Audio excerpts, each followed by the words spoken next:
Hi, everybody. Welcome to today's episode of the What Worked For You show. Today, we're talking about entrepreneurship in a number of different ways, as our guest spends his life in a couple of different parts of this world. He is a coach for business owners to help them run their businesses more effectively, grow them. But not just that, he also helps them get their businesses ready for sale because not every business owner wants to conclude their career being a business owner, and a lot of people want to sell, and it's never been easier. Not that it's easy, but with all the avenues available and the resources available, he helps these business owners prepare and go through that process, which is a time-consuming process. But on top of that, he's also a retail store owner and has been for the last 15 years. He is an author, he is a podcast host, and ultimately he's a friend of entrepreneurs and loves working with them to help it. And he walks the talk by being a business owner actively every day himself in his own business. So, Pete Mohr, thanks for coming on today. How are you?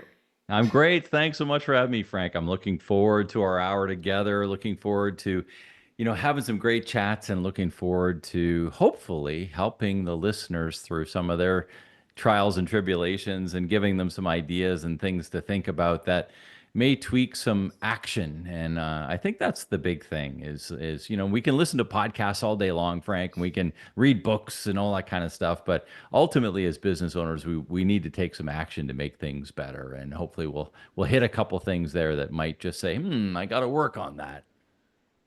For sure. So the first thing, and I didn't write this down as a possible question, but the first thing that strikes me, and if you're listening to this, you can't see it, but you'll see it when the video comes out. Pete, you've got a big smile on your face. Oh yeah. Oh yeah. I love I, And I love these chats. and let me start here. What drives the smile? Because the first action that can help almost any entrepreneur is to smile. And right, there's different sayings and cliche phrases, but there's truth in every one of them. What drives your smile? Yeah, I think, as I mentioned, I just love talking business. It gives me energy. It gives me excitement. It makes my heart filled when we're going through all of this stuff. I mean, it's what I've lived my life around. Of course, my family is first, always is. I have a family first mentality, but next to that, just the idea of how do businesses operate? How can we make them better? What can we be doing? How can I help other people through some of their trials and tribulations, their frustrations? I call it going from frustration to freedom. If I can help them from some of my experiences, some of the things I've learned, some of the people that I've talked to, go through stuff in less time and quicker, bypassing a lot of the hardships, that's a win. And for me, my overarching goal, I think, Frank, is my feeling is that if I can help business owners do better in their business, give them more money or help them get more money, help them get back more of their time, then they'll probably give back more of their time and more of their money to the communities. And that's a big overarching theme that I have because it's my belief that business owners, if you think about it and you look in your community, typically they are the ones that are the little league coach. They are the ones that are the deacons in the church. They're the ones that are running all of the charitable foundations in your community, whether it's Big Brothers and Big Sisters, or whether it's Alliance Foundation or Kiwanis Club or all these sort of things. And they're wanting to give back to their community, both monetarily and in time. And they are generally the leaders of that in your community. And in some small way, I get sort of a bit of a high and a bit of a smile around the fact that if I can help that owner make more money and give them back more time, that they're going to help their community with that to a certain degree. And in some small way, some person, even though they might be on the other side of a Zoom call, halfway across the world in some cases, I've had some effect there, both for that person, that business, and for their community, and it makes me feel good. It makes me smile, and it's one of the reasons why I do what I do. And I love it. And I like You started and you ended that by saying a form of, I love what I do. Mm. That was the beginning and at the end of what you just said. Yeah, and I'm paraphrasing. That's basically what Yeah. you said. You love what you Mhm. do. You can tell you love what you do. The energy that you could see visible. Like if I was deaf and I didn't hear Yeah. anything, I would say, "Man, I just looked super happy." Like Yeah. Yeah. a lot of entrepreneurs do not love what they do. Mm. Yeah. True. How And they didn't go into it with that, right? They went into it because, like everyone else, they've got big dreams. Maybe they're not even big dreams. We use that word loosely, Yeah. but just a dream of a better way of living that works for them. They may not want to be the next Elon Musk or, Yeah. something, change the world type thing. It could just be change their little world, but they're not happy. Like I'm in real estate. I can vouch for the fact that the vast majority of people get in real estate are not happy and they quit. And then a bunch of the ones that stay, they're still not happy either. And if I want to be super transparent, there have been times where I wasn't happy. Yeah. What can entrepreneurs do to understand what is the lane I need to be in so that I am content? Not, and that doesn't mean easy, but Mm. they're not on the wrong path. Because we all understand there's going to be ups and downs. Yeah. But to make sure we're just on the right path, and that we're getting the alignment right. Well, we hopped on this call a little bit late today, and I'll just use a personal example. I still have commitments at my shoe stores. I still work between a day and 2 days a week, depending in my shoe stores every week, and I coach the rest of the time, and I'm a speaker and all that sort of stuff. So I'm doing other things. Part of making me happy is I like to have multiple things to do, and I like that change. I like the difference of things happening.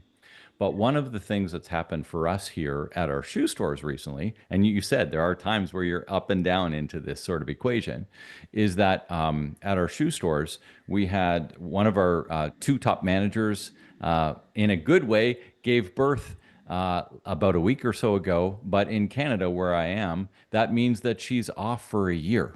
So we in Canada, basically, we have a setup so that we anybody who either the husband or the wife, basically mom or dad, can take a year off, and they are paid by unemployment insurance to do that. And as employers, we need to actually hold their job for them, which causes a lot of issues in small business, and that we have to replace somebody that's not going to be permanent, and are they going to stay, and all this other stuff, all these things.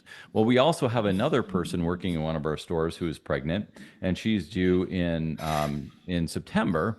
And then we had another person just recently who's been with us for about 2 or 3 years give her notice, and 2 weeks notice yesterday. So now we're kind of looking at all of this stuff and rejigging some of the stuff where I have not had to in many, many years be involved in literally opening or closing the store, because we have people to do that. We have people cross trained, and but we're now losing three of our key holders in a very short period of time.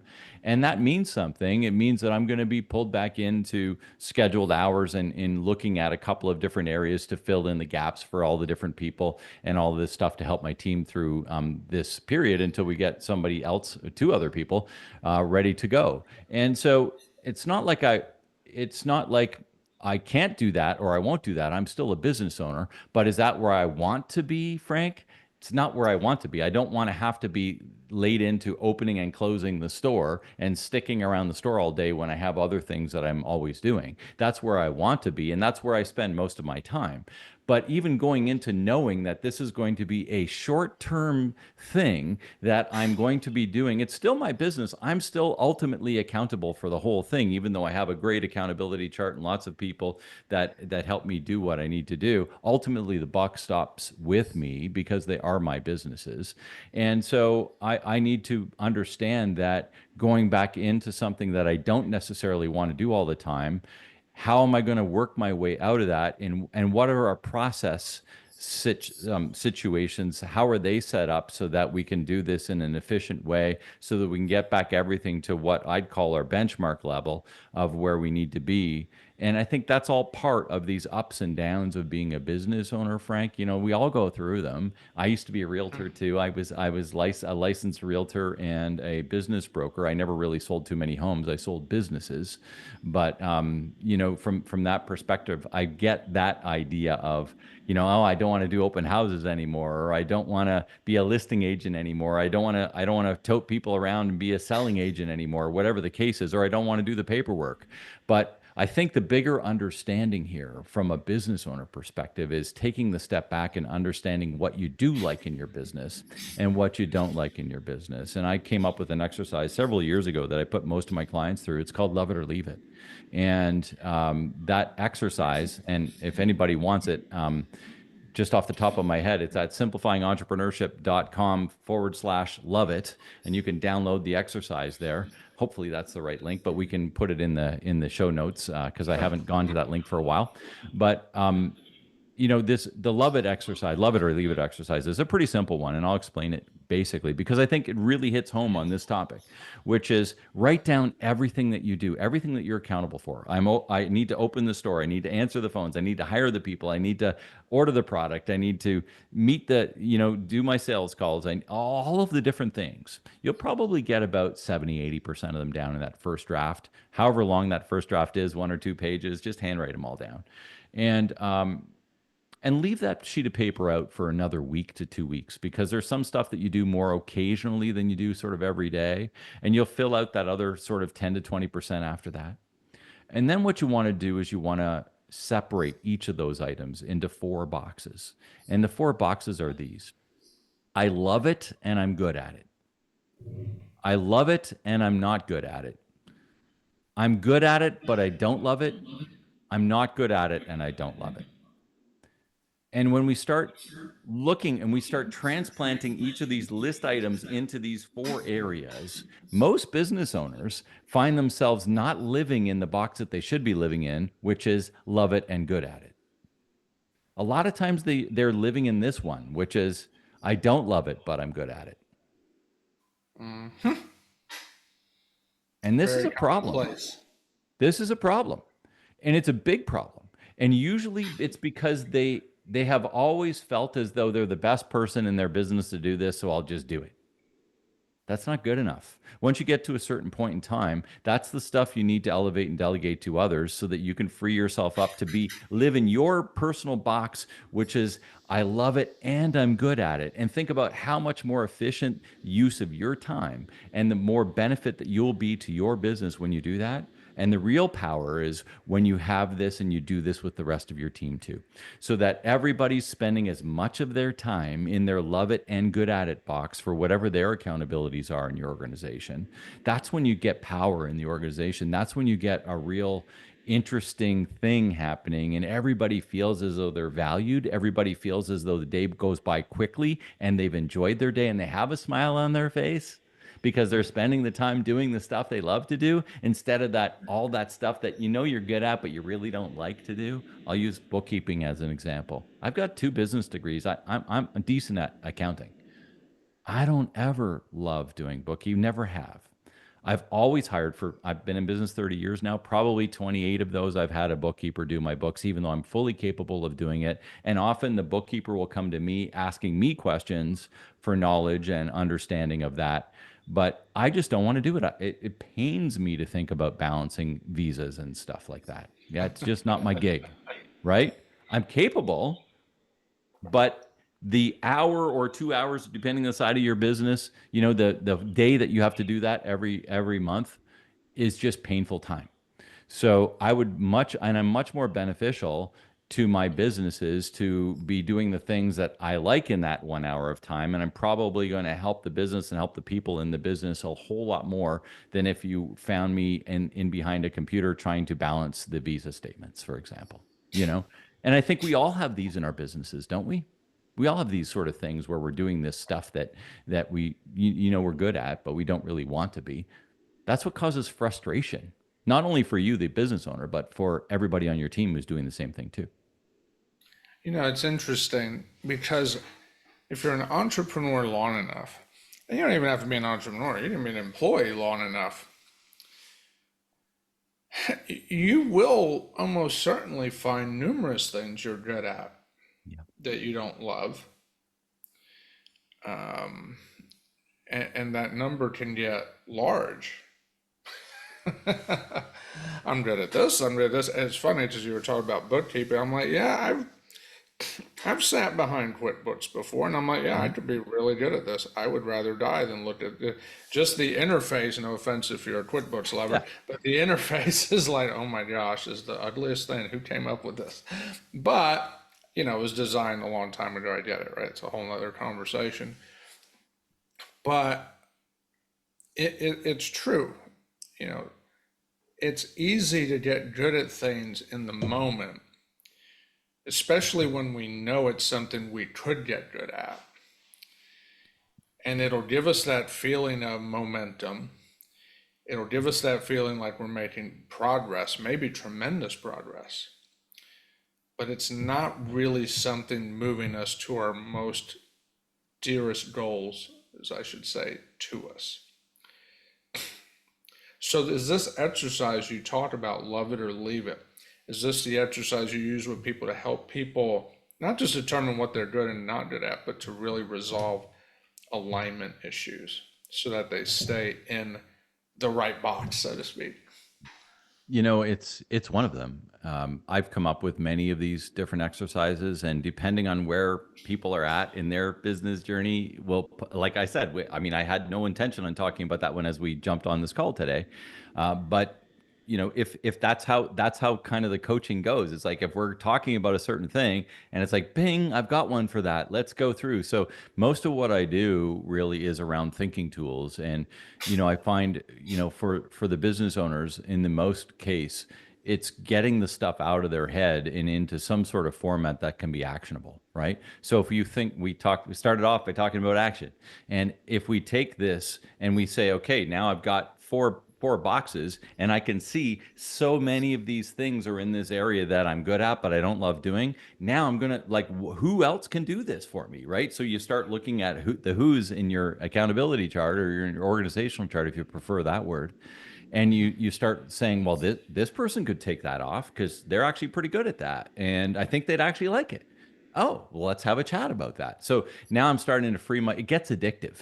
So now I'm starting to free myself up because now I've just created 2 more hours a week. Well, 2 hours a week is 100 hours a year, which is 2.5 weeks a year if you work 40 hours a week, or 1 week a year if you work 100 hours a week.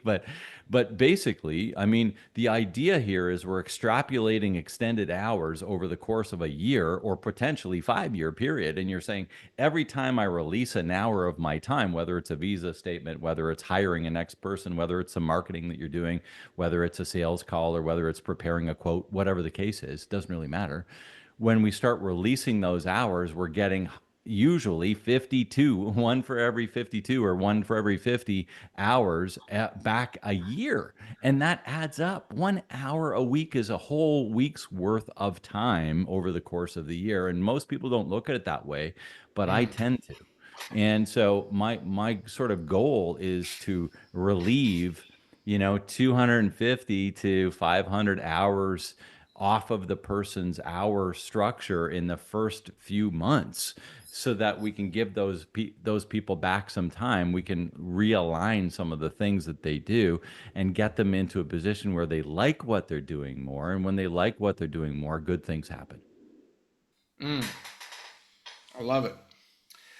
I had a statement. I want to ask you about this statement. I literally just heard it a couple of days ago, but it kind of goes along what we're talking about on just entrepreneurs being aligned so they can be the most effective at what they're doing. And the statement was, and they were talking about, as entrepreneurs, business owners, we do stuff, and our attitude toward it might change with circumstances. Yeah. Could get better, could get worse, could go right, different, could go either way. But the point she was making was the things that really, really matter to us don't tend to change regardless. And so her question was, if you really want to figure out what's important to you, what hasn't wavered through changing circumstances? That was her question, was what hasn't wavered through changing circumstances? That no matter what kind of positive or negative gets thrown at you, like these things just these are the must do's. And I think a lot of times that's the thing, is we got to figure out what are the things that absolutely matter the most. And as entrepreneurs, a lot of times what I have found with entrepreneurial peers, with myself, is we'll put a ton of effort in and then we'll be like, right, and fill in the blank, whatever, XYZ. And you start realizing maybe that wasn't exactly the real goal. What are your thoughts on that? Well, I think, part of the work that I do with, depending on where businesses are at, right? But part of the work that I do with some businesses anyway is helping them develop guiding principles and things like that. And I've got another whole model that I call the heart of, and it's called the heart. In Shootopia's case, it would be the heart of Shootopia. And so, understanding that what's at the heart of everything, you first start with what's at your heart as the business owner, because my opinion is that business owners don't always build businesses to support the lives they want to live. They just build a business. And some are very good at building businesses, but they still don't understand the why of building that business other than make money. And so, you know, this idea, I think, is what are those guiding principles? And are you living those guiding principles? What are your key characteristics? What are your critical actions? Like at and I'm using Shootopia here a fair bit because it's our business and one of the businesses. I mean, I could use simplifying entrepreneurship on the coaching side too, but I think a lot of people sort of understand shoe stores. So, what do we do at a shoe store? We serve, we listen, and we educate. Those are our critical actions that we do every day. We serve, we listen, and we educate. And so, if somebody gives their resignation, that doesn't change. We still serve, we listen, and we educate with everybody else that we have. And we still, our key characteristics, we love people, we're confident, and we're accountable. And so we live by these things every day. So when you have a few things that are sort of your guiding principles for your business, so that no matter what happens, those don't change. Like that's everything revolves around those things. And when everything revolves around those things, you're just always trying to tweak and change those up so that those can be fulfilled every single day, because those are the core of your business. They're at the heart of your business, and without those you don't have a business. So people come and go, processes change. I wrote a little book on the 5 P's, and the 5 P's really are around your promise. What is your promise? What are you promising to your people that you do? How do you take them from pain to gain, right? And then in alignment with that, we have what's the product you offer? What's the process you provide in order to supply that win for that particular client? And who are your ideal people? Right? So that you can earn the right amount of profit. And when we look at that sort of thing, everything is aligned around the guiding principles. So if people change, well, people change. And that's something we have to go through, right? But it doesn't change the guiding principle. If process changes, and processes always undergo changes, it doesn't change the guiding principles. So I think that's sort of this idea. We need to have our guiding stars that align everything. And if everybody isn't behind that, it's really hard to make a successful business. It's really hard to make a profitable business. It's really hard to make big decisions, and it's really hard to make small decisions, because everything revolves around that heart of your business. And all the processes, all the people, all of the things that are built around that pumping heart happen because of that. I love it. Gotta have the guiding principle right. Otherwise, Here's the the other thing, effort. Frank. I mean, so many people that have been doing this for 10, 15, 20, 25 years. Yeah, yeah, I did that 15 years ago. We've got it. It's in a book somewhere. I'm talking live. You got to live these things, Yeah, right? yeah, yeah, It's not just in a manual that people get when they get hired and don't ever look at again. And it's not just sort of in the back corner of the lunchroom. These are things that need to be lived and understood and hired and trained and all of these different things because that's the culture. It gets back to the culture of the business, yeah. and such important pieces. Mm. No, that's a good word. That's a good word. And we're in a world now where culture is, I mean, it's, you hear about it a lot more because anybody can get data. Yep, But pretty getting easy. culture, that's, we're dealing with imperfect people because we're all imperfect. And that's something that has to be created. We can't chat GPT culture. That's it. That's not how that tool works. Um, Let me ask you, because that's a great word. So kind of piggybacking off of that idea of culture and guiding principles, you clearly have some. To the point where now you're being called back into the trenches a little bit, Yeah. or about to be, it sounds like, Yeah, depending on how yeah. fast you hire somebody. But when those times where you end up having to go in the trenches, Hmm. because I think this happens all entrepreneurs to some degree. At some point, you get dragged into some level of detail that you're like, I thought I didn't have to deal with that anymore, and now you're back. Welcome back, red Yeah. carpet. Yeah. And I've seen that happen with small business, big business, medium. I've talked to people. For I've sure. heard that story in many ways. When you get back into the trenches, how do you use those times to sharpen your skills as a business owner and also in your case as a coach to now helping others? Yeah. Even within my own businesses, I like to think I'm more of a coach than I am an owner. I see that as a role, and everybody is very like everybody within our team knows exactly what they're accountable for. It's very clear, and I think clarity is an important piece for all business owners. And I think there's a lot of gray area in a lot of small businesses in North America. Lot. And there's a lot of ambiguity, and there's a lot of I really don't know if I can do this or I can't do this.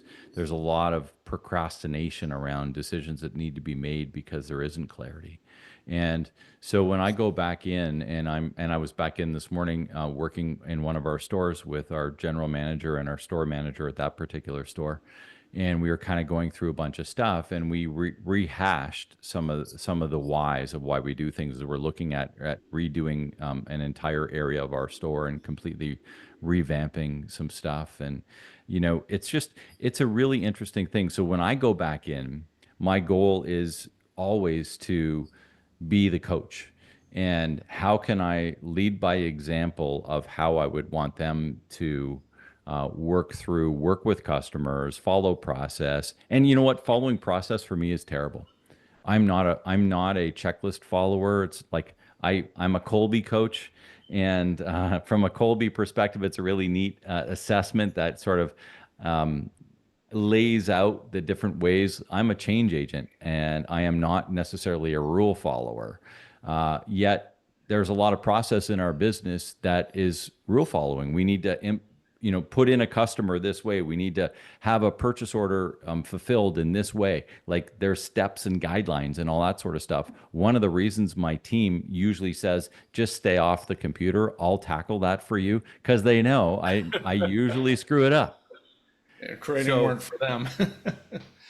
so part of this is sort of understanding your strengths, your weaknesses, working within those, understanding the strengths and weaknesses of your team, which is why I also love Colby, and we actually hire to some of these things because if they aren't sort of people who like to follow rules and do that kind of stuff, if that's not in their norm, it's going to be hard for them to do certain tasks, and it's going to be uncomfortable for them to do certain tasks in our position, and that's no fun, and it's not effective. So, knowing where my zones, I'm great at sales. I'm not great at receiving. Just kind of some of these things. So it's like how knowing who is good at those sort of things as I come back in and as I'm going to be more on the floor, let's say, until we get the next couple of people up and running and taking over some of these duties, I act as though the position of accountability. So that day, if they need a salesperson, I'm acting as a salesperson. I'm not acting as an owner. And I'm going to actually do what every other salesperson does is I'm going to say to the store manager, what do you need me to do? Mm, Because even though I'm the store manager's boss, in that role that day, I'm a salesperson. So mm, I need to act as all the other salespeople do, which is what do you need me to do? How do you need me to, what are our goals for the day? All that kind of stuff. I'm going to go in there. I'm vacuuming the floor and I'm scrubbing the toilet because that's part of our startup procedure in the morning. Like that's the role that I'm being asked to fulfill that day. So whatever level of role that I need to play on a given day in my business, I'm playing at that level and I'm going up the accountability chart to the person in charge of that level. And if they have an issue, they would come up to, let's say, the next level or to me because there's some other things around there. But playing in that zone and not overstepping those boundaries, I think, is a really important structure talk mm, and communication talk because if you're overriding the person who's supposed to be in charge, that creates friction. And you're also mm, showing the rest of the team that it can be done. And that's not good either. mm. I mean, you're effectively leading by example by not being the head leader of the whole thing, if but if putting I yourself mean in that role. if I'm going in as a store manager that day, then I'm going to do all of the things that the store manager needs to do that day. But if the store manager is there that day and what I'm really doing is filling a sales position, which is what I would be doing, like as we need two new salespeople and a third probably coming soon, I'm probably going to be working on the sales floor a little bit more because we already have a store manager. That's already in place. What we're trying to fill is the sales position. So I will fill that gap, but I'm going to be a salesperson at that time. And of course, yes, I am the owner and stuff like that. But ultimately, from a sales position, I'm going to take my lunches when I'm supposed to take my lunches. I'm going to, do my store stuff like I would like any other store manager and helping ensure that the general manager of the store meets their day because they have to respond to that. That's their responsibility so that they can come back to me as the owner when I sit in the owner's chair and they can say, we met our week this week, we had a good week, and blah, blah, blah, blah, blah. And by the way, thanks for helping out on the sales floor, or whatever the case is. But really, those particular shifts were on the sales floor. They weren't in my owner position. Gotcha. And then this, and then the manager says, "But we had this temporary sales guy, but I don't know. I'm not sure what they were thinking. It's like, that's all you get. We It's might up need to to you to hire hire the someone next one. else." So, So let's yeah. go back for a moment. You've been in business for over 30 years. Yes, sir. And it was interesting. I'm in real estate, and I noticed you first business looks like it was in bathroom Yeah. remodeling. Yes. So, what turned you on to this idea of being an entrepreneur? I'm always fascinated to hear what is it that was that spark that got people to say, you know what, let's dive in. Yeah. Well, um, long story short, I grew up around entrepreneurism. And my dad wasn't a business owner, but he ran a fairly large construction company. And the owner actually owned several different businesses. So my dad was sort of incentivized as an owner of that particular wing of the business, and so he was in charge, and I think that was a big thing. My mom was a stay-at-home mom, but she was entrepreneurial for sure. She was always making crafts and selling them and doing things, and she really was helping, even at a early age, helping me get little lawn cutting businesses going and little landscaping businesses going and selling wares and doing things and trying to put things together out of thin air. And so, both my parents were entrepreneurial in nature. A lot of my relatives, a lot of family friends were farmers, business owners, successful people in a lot of different ways. And I looked at these people and said, you know what? In order to do what I want to do, both culturally and sort of what I think I'm going to be happy with, is running my own business. So I did go to business school and I got a couple of business degrees, but coming out of school in 1994, I worked for my dad's best friend for about 6 months, and he was always a guy that was encouraging me to get into business and things like that. And I helped him. This is, 94. They were implementing a computer program, and they're like, oh, this new, Peter's just out of school and he can help us with this. And so I got them through sort of that block in this industrial landscaping company that they had. And he said to me, he said, he goes, I think you're meant to be your own boss. And I said, I think I am too. So that was 6 months into my career after university, working for someone else, and I've never looked back. And so I bought a franchise. We did bathtub refinishing, we did bathtub liners, we did acrylic wall surrounds, we refaced kitchens, we did all sorts of different things in about 1,000 bathrooms a year, and I grew that business and sold it. At the same time, we also bought an underperforming cleaning franchise, and it had about 30 clients at the time, and we built it to about 300 clients, and we sold it as well. I went back and took my MBA because I thought I wanted to get into big business for a while, but that was sort of in the crash of 2007, 2008. And so I ended up coming out, becoming a realtor, being a business broker, helping people buy and sell businesses, which is where I found Shoetopia, the first shoe store that we have and still have 15 years ago. And I pitched it to somebody who said, there's no way I'm moving 5 hours away from where I live. It looks like a nice little business, but I'm not interested. So we found him something else.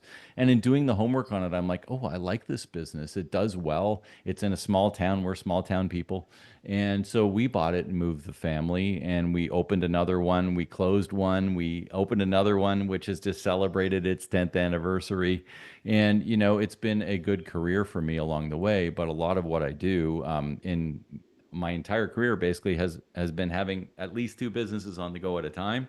And so that's why I've set this one up so that, with rare exception, it pretty much runs itself most of the days with a minimal amount of info or of attention by me. And I can spend a lot of my time working with other business owners in hopes that they can get their business running and working in the same way. And I just love it. It's like I said, it makes me smile when we start get. It's like let's go, let's dig into this. And whether they're at that end stage where they're looking to exit, or whether and people exit for a lot of different reasons, Frank. Like, it's not always just I'm exiting at the end of my career. It may be like me. I exited 15 years ago out of those other two businesses because I just wanted change. I wasn't done. I just wanted change, and I wanted to take that money and plop it into something else, and look for something different. So whether you're at the end of your career, whether you're sort of just looking for something else, the idea is it's the same process. Whether we're trying to build the value for ourselves or build the value to potential sell, there's a lot of work to be done. It usually takes a couple of years. Most business owners haven't ever done it before, have no idea what really needs to happen, what's going to go on in due diligence, what all of the different things. They don't even know sort of how they can sell the business. So some of it's around the frameworks of, is it going to be a listing? Is it going to be a managerial buyout, an employee stock takeover? Like all sorts of different things, whether it's private equity, if it's big enough, a variety of different things, and education around some of those things in preparation sometimes takes years because there's taxable things that you need to look at. There's all sorts of structure that we need to build. If all of the things are in the owner's head, which most small business owners doing sort of 5 million and under, let's say, in revenue, a lot of the stuff is in their head. And if that's all tied to them personally, that's affecting the valuation of their business, because when they go, the new owners knows that that person's going, and a lot of the stuff's going with them. Unless you have the right process, unless you have the right people, unless you have the right accountability structure, it's a problem for a lot of small business owners. So we got to start working on it, right? And when should you start working on it? You should start working on it today, because the reality of it is here's the five big D's. About half of the businesses in North America sell because they want to. The owners want to sell their business. The other half, it's because they have to. Death, divorce, disability, distress like COVID, for example, or tariffs, So and literally one and two. one and two. Wow, Okay. that's a I mean, lot. You probably know somebody that died prematurely and something had to, their business had to be transferred. You probably know someone who went through a divorce and because of the divorce, they had to sell their business because they're splitting up assets. You probably know a partnership that has dissolved because the partners disagreement, right? That's another one of the D's. Hmm. Partnership disagreements cause one of the partners or both of the partners to exit Hmm. Yeah. and probably in an unplanned way. Like they weren't expecting this to happen, but stuff happened. Disability, it's that hit by the bus syndrome. You know, heart attacks happen, cancer happens, actual accidents happen where, if you're on the roof every day and you're a roofer and you break your leg and it's badly broken and needs surgery and you can't climb a ladder for 6 months, but you're running everything and it's all happening and you're the backbone of that business, how much of that business is going to fail over the next 6 months and maybe to the point where it's going to have to be sold?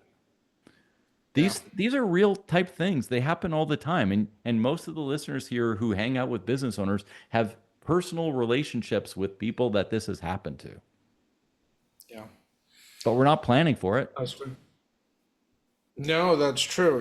And the advice I've heard is, the day you start planning to sell your business is the day you start, right from the get-go. And so, for all sorts of reasons, many of which, you just talked about, but one and two, I mean, and if you're looking to buy businesses, that's actually a very encouraging statistic because if one and two need to sell, then many times there's better opportunities there. Not always, but many times there will be.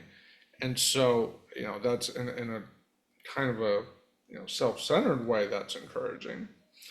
In But if another interesting stat around that from the Exit Planning Institute, which I'm a member of, um, 70% of listed businesses don't sell. yeah, I've heard that. 70. That Why means is 30. That means 30% are selling so why do the 70 not sell? What do because they you aren't say? exit ready, Frank. They aren't exit ready. They're just not ready. They want to, they're just not Right. there yet. Yeah. They're not there. The business doesn't have the value that they think it is. It's like you probably know somebody in your neighborhood. Your neighborhood that the houses sell for $1 million, but somebody wants two. But the house sits there for like 2 years, and they're just gonna wait until they get their dollar. Well, it's never gonna sell, right? Hmm. And then finally they say, okay, well, I'll take it down to $1 million. And what happens? It sells. Oh, amazing. Isn't that amazing? Right? I mean, we're talking to realtors. Some people are listening to realtors here, and that's like our real story. You get that owner that basically says, "No, no, no, I want this amount of dollars."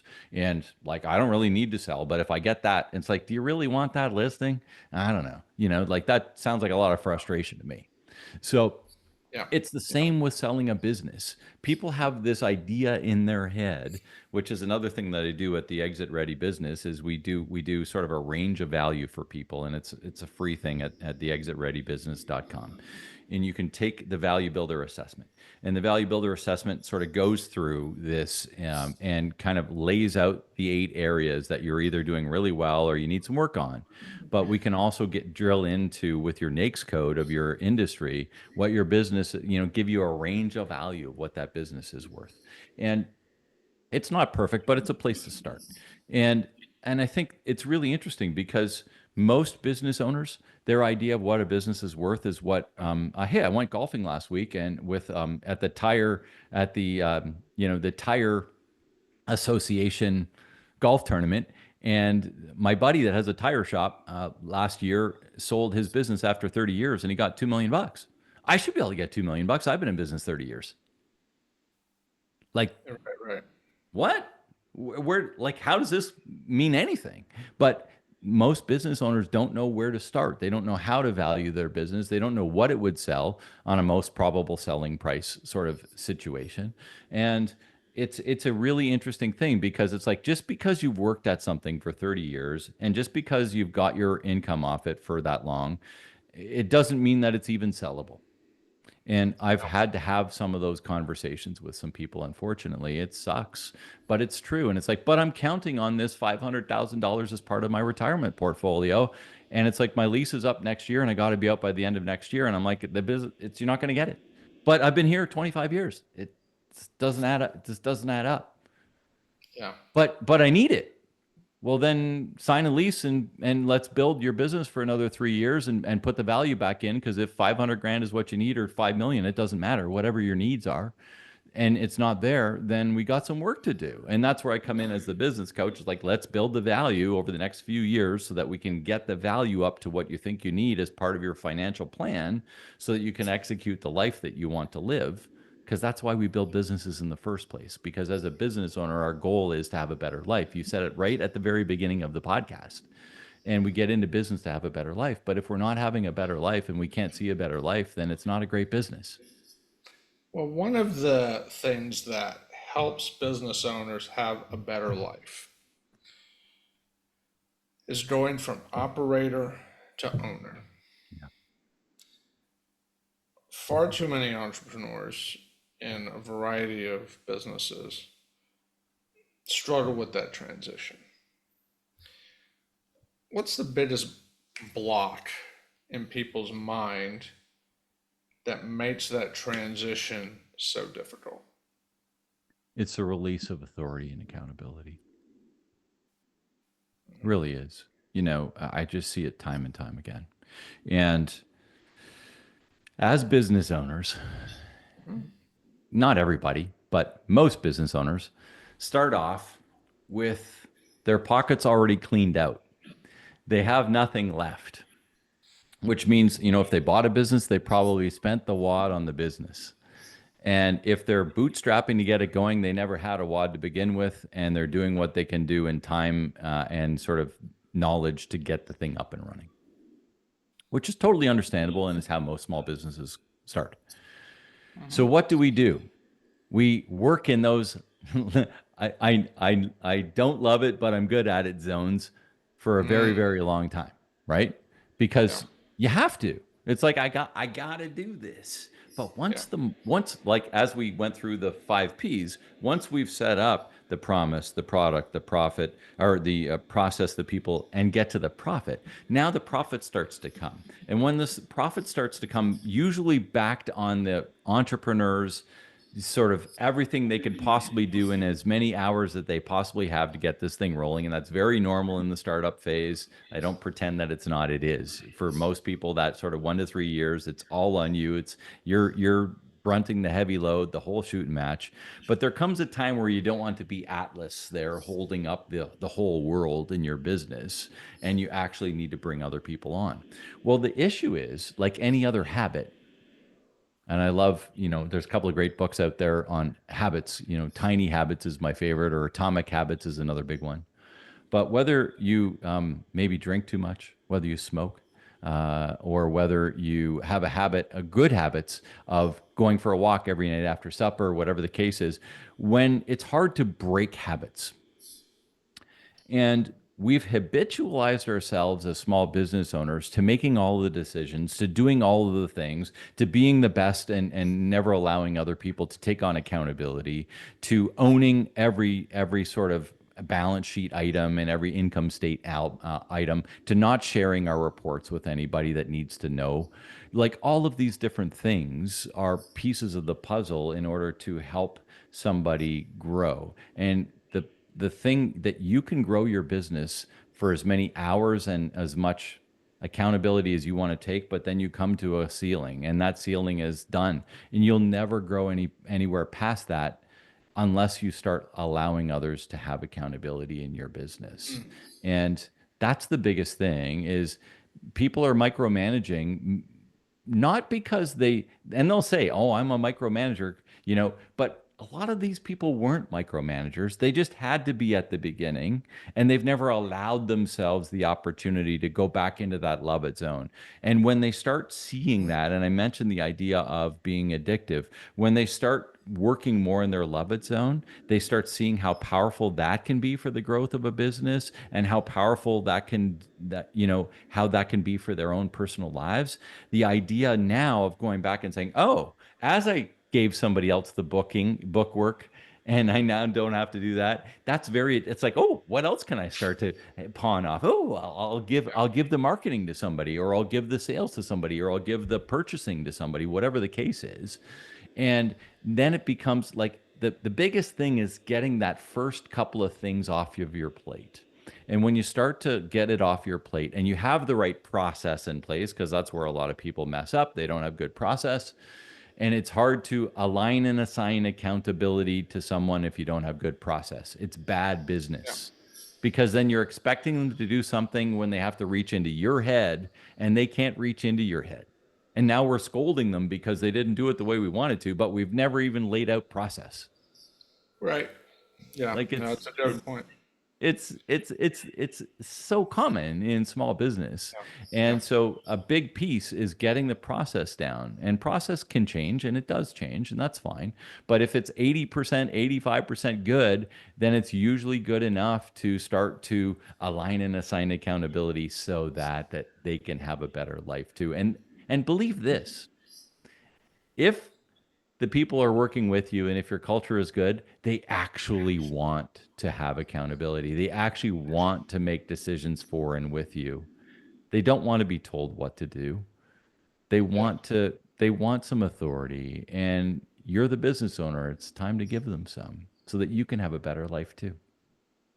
I love it. That's so true because when people feel like they have that sense of ownership, they do work harder, For right? sure. There's a greater level of commitment, and it opens the door for collaboration and improvement, which is a beautiful thing. So speaking of that, let me ask you, what's the biggest mistake you've made over the course of your career? That as a result of going through that mistake, it really allowed you to leap forward. Gosh, I made a lot of them. You know, I think I'll give you a couple. Um, Not picking the right people to have authority, and not, I think people are such a key piece of every business. And just because somebody has served you well for 5 or 10 years doesn't mean that they're the person to take you to the next 5 or 10 years. And I think that's one. One of the biggest absolute failures that we had was a move of one of our stores. We had and I knew the store had to move because the lease was ending and stuff like that. But we made a move to another location of town, which I truly thought was going to be our best store.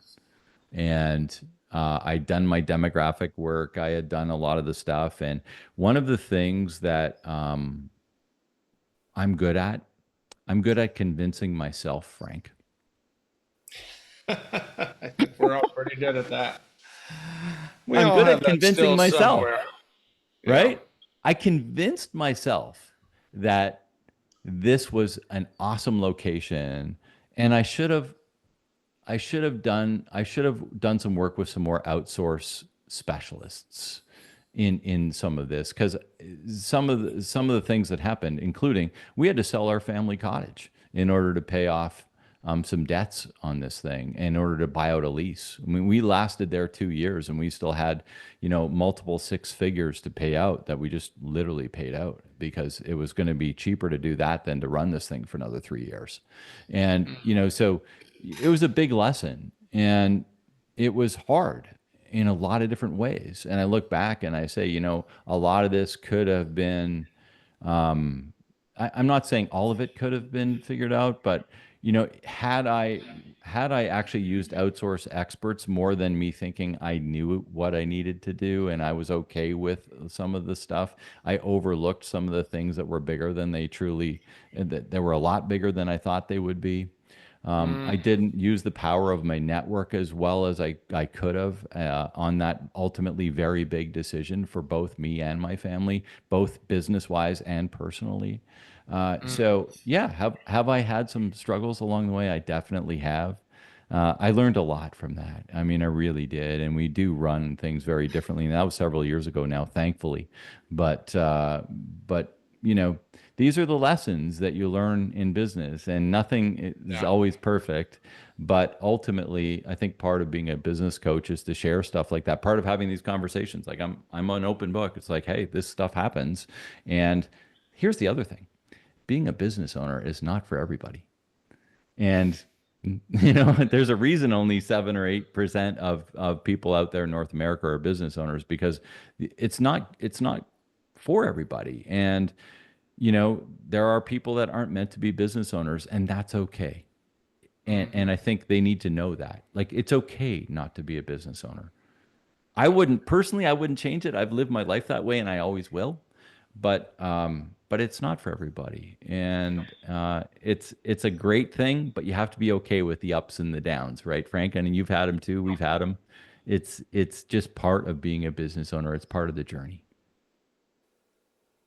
That's a lot of truth there. Let me ask you one more question. When you've been in the business for 30 years, it's easy to look back and say, you know what? Maybe I could have done that better or this better. I wish I would have done this or that. But to the younger entrepreneurs, the entrepreneurs listening that they're early in their business, they're thinking of starting, or maybe they've been at it a couple years, they're not sure if this is for them.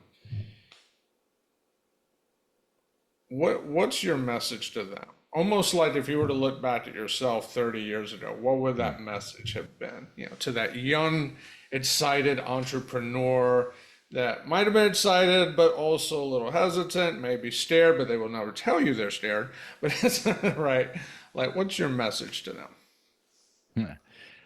I look back, I mean, when I was getting into business, you probably remember this too. I mean, did you ever flip through Entrepreneur magazine?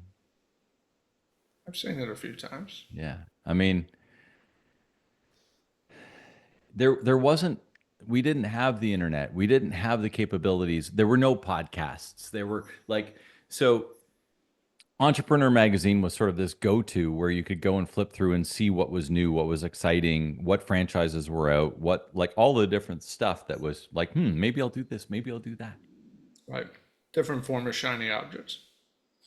And that was really the only way to get information at the time around this kind of stuff. And Inc. magazine, and there was a few others, but you know the world is your oyster now. I mean, there's you can type in a matter of seconds and have ultimate information. You can listen to ultimate amount of podcasts. You can get all of that kind of stuff at your fingertips.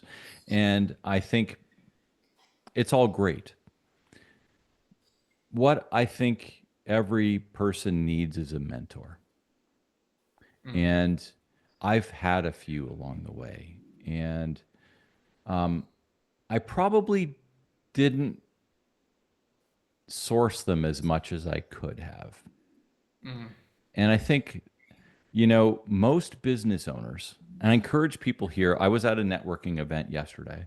I encourage people here to be involved in their chamber. I encourage them to go to whatever business clubs, whatever industry associations. I'm a big part of a couple of different industry associations, both as a coach, but also as from a perspective of a business owner. And I'm such a big proponent of getting together with your peers in your business, as well as having others outside in other businesses to give you different ideas as to how you could be looking at things, how you could be doing things. Because, whether you sell real estate, whether you sell shoes, whether you sell steaks, whether you sell automobiles, business is business. And as a business owner, there are certain things that are fast passes. And why not take the fast pass line? Why not bypass some of these things? Why not use somebody's 20, 30, 10 years experience and get these different opinions so that you can make a better decision for yourself and your family? And I really think having somebody that you're talking to on a regular basis, whether it's in a group format or a one-on-one format, that you can have as a mentor, because not everybody can afford a board of directors. And these are the kind of things you need to have other people to go to, Mm-hmm. because your partner at home generally probably doesn't want to hear about it anymore. Your Fair. friends, if they aren't business owners, have no idea what the heck you're talking about. They're not living in the same world. Yeah. And your team at work, as much as you have an open door policy, aren't always that open with you because you still pay them. And that's kind of no matter how open door policy you have, that's still always one of those things that keeps people a little quieter than they may be as far as some of their thoughts, and some of their thoughts are things that you really need to hear. So who do you talk to? You need to have somebody to talk to about these sort of things. And I mean, in my case, I'm a business coach, and a lot of people talk to me about that. But you don't have to go to a business coach for this kind of stuff. Think about your family, think about the people that you know, think about your friends that have been there and have done that, and solicit them. Because I can tell you one thing about entrepreneurs is most entrepreneurs don't want you to go through the troubles that they had to go through. They want to help you through. They want to help you get through that because they knew what it was like. They don't want you to do that. And they're happy to help you. It's your job to ask. That's a good word, and whew, that's so true. So often, there's no shortage of time. Those of us been entrepreneurs for a while, we definitely get the idea of there's usually too many times that we've thought, man, I would never wish this upon anybody, right? And that's the real world. And but I think we all have those stories, right? So. Yeah. Well, Pete, I want to thank you for coming on today. It's just some great insights you've shared today and just some heartfelt messages to really get to the core of this thing we call entrepreneurship, being a business owner, and some of the real world challenges that come up. So thank you again for sharing. And to our audience, if you want to connect with Pete, if you're interested in coaching, he's coaching. So we'll have his information below. Feel free to connect with him on the links. We'll have a link to the Love It or Leave It that he mentioned down there as well to check out. And yeah, just feel free to connect and follow him here. What he's got to say, and listen to his show. And we didn't talk about it, but he's got a podcast, he's got a book. We'll have links to those as well. So Pete, thank you again for taking the time to be on today. Really appreciated what you shared. Can you leave us with a final word? Ah, we've talked about a lot today, Frank, and I think being a business owner i- it's a special thing. I mean, we started the conversation with a smile, we're ending with a smile. I think that, you know, business owners have a lot of power, and they have a lot of energy, and they have a lot of excitement, and they have a lot of good things that they can do in their community, good things that they can do for their team, good things that they can do for their clients. And if that doesn't get you excited about, doing good for the world, it's hard to get excited, I think. And so, if you're one of these people that wants to do good, think about how you can start giving back. Think about how you can start giving back to your community. Think about how you can start, like, if you're not already involved in charitable giving in some way, or using your business to help out a not-for-profit, or some of these kind of things, I encourage you to pick one thing as we enter, or as we exit this podcast. Pick one thing that you've been thinking about for a while. It's like, my business could really help this business do this, or this charitable organization do this, and start to give back, because giving back as a business owner is a really interesting thing, and a thing that we talked about it earlier, a lot of business owners do, but not enough do. And I think it's a really interesting lens to put on, where you'll garner more support from your community. You'll probably have a better chance attracting people coming to work for you if they know you're doing good for your community, and they know that you're actually supporting the people that support you in business. It's a good word. It's a hard feeling word. It's a hard feeling word. Yeah, just and we all have that opportunity to give back, We and do. we all have something to give. Absolutely do. Absolutely do. Yeah, And it doesn't matter. You don't have to give the world away. I'm just talking, pick something small that you can accomplish and you can do and you can help, and make that sort of a guiding principle as part of your business on a going forth you can promote it, you can talk about it, you can let your customers know. They can be part of it too. There's all sorts of different ways of giving back to your community, because one thing, as you know, the business world is changing. People want to be part of a community, and whatever community that you're in, be a part of that community, because they want to see you there. They want to feel the connection, and they want to do business with people that they connect to. Love it. Love it. Well, Pete, thank you again for sharing. I appreciate that good word, and I look forward to continuing the conversation. Thanks, Frank. Make it a great day.